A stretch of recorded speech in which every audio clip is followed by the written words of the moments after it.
Hello, my name is Mitchell Davis. I'm here to interview Steve Goodman, who wrote the book College Admissions Together. My name is Mitch, and I'm the Director General of the International Platform Association. It started in 1831. I'm going to give Carol this nice sheet because she's going to hold up green until we're going, and then yellow 2 minutes from now, and then red when we're done. So, Carol, you're the timer. Oh, all right, the color lady. Okay. We got a total of 4 minutes, and we're going to stop when the food comes, too. Yellow So, Steve, you're a college admissions director, a college admissions together consultant to help kids get in. And there's 4 basic participants in this. The student, who tries to figure out he wants to go to college. The parent, who's motivating this because you don't want the kid to live in the basement when he graduates. The consultant, you, and the college admissions officer. Who is the most important person in the equation?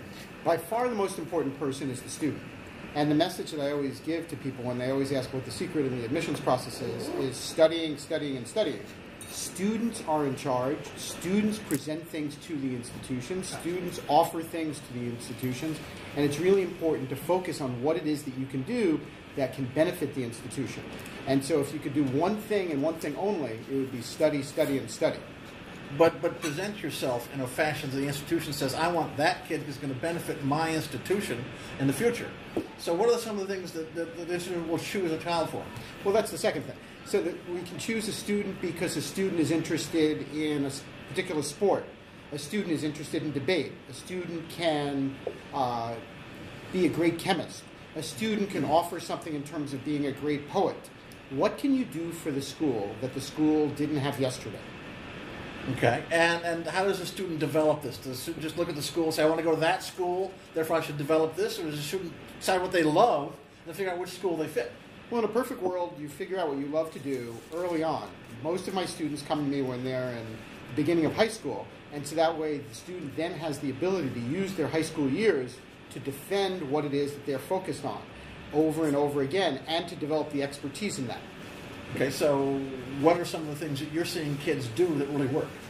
Well, the classic thing that you do, let's say in a sport, is you play the sport over and over again. Let's say you're interested in writing. You write for your high school yearbook. You write for the newspaper. You write for your community newspaper. You write for a blog. You do any number of things that are helpful for demonstrating your capacity for your interest in writing and how good you are at it. So you want to win awards, you want to demonstrate this in some fashion. Well, it's got to be beyond just the fact that your Uncle Joe or your Aunt Thelma thinks it's interesting. How do we know that you're really a good writer? How do we know that you're a good soccer player? Show us. So we've always heard this quandrum of which is more important. Does the kid go to college because he's going to be successful, or does the kid become successful because he went to college? Well, it's both. American colleges in the public mind are all things to all people, and that's unfortunately not really true. You've got to figure out what it is you're trying to get from school, and you've got to figure out what it is that you offer the school when you're going there. So it's a little bit of a chicken and egg. So the school wants to find somebody who's going to be successful, in other words, so they want to find somebody who's probably going to graduate. That's true. So that graduation ratio of that school with the specialties was important. What kind of ratio? How do you do graduation ratio? How's that done?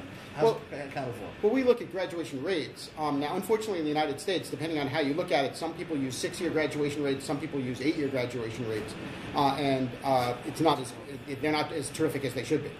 Well, so give me 2 examples. Give me one you know. In the middle, what's a poor one? I'm going to pass on that question, but because he wants to get the kid in that school.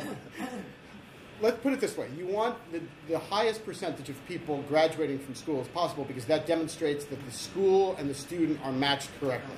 And the student, what's the student thinking about when he's trying to go to school? How do you motivate him? What's the carrot the kid gets? I know that it's the networking, it's the opportunity, it's the people, the classic MRS answer. But what's the student want these days from the people they meet? Well, the number one thing that people ask me about is they want membership in the International Platform Association. Of course, yes. So that's number one. Number 2 is a successful career, and number 3 is a fulfilling life. Okay, so in reverse order. So they want to get. So you have to explain to them, choose your college based on this. That's right, and different people like different things. That's why people like different kinds of ice cream. That's why people have different interests. You want to figure out what it is that you like to do, what interests you, and which colleges are going to help satisfy that. So I wasn't joking when I said it's in reverse order. You want to look at what fulfills you as a person. What are you interested in, and where do you want to go with your life, and where do you want this institution, this educational institution, to be able to carry you? And Steve, the book is College Admissions Together, because you're talking about everybody working together. And what's your website? It's www.topcolleges.com. And Steve Goodman would be glad to chat with you at your convenience. What kind of content do they have at the website? Why should they go there to see it? Well, you can see any number of videos that we have, my ideas and my thoughts about early decision, early action, regular decision, visits to colleges, and basically anything that you would need as you're getting ready to go through the college admissions process. Thank you, Steve. And that book is College Admissions Together. Thank you, Mitch.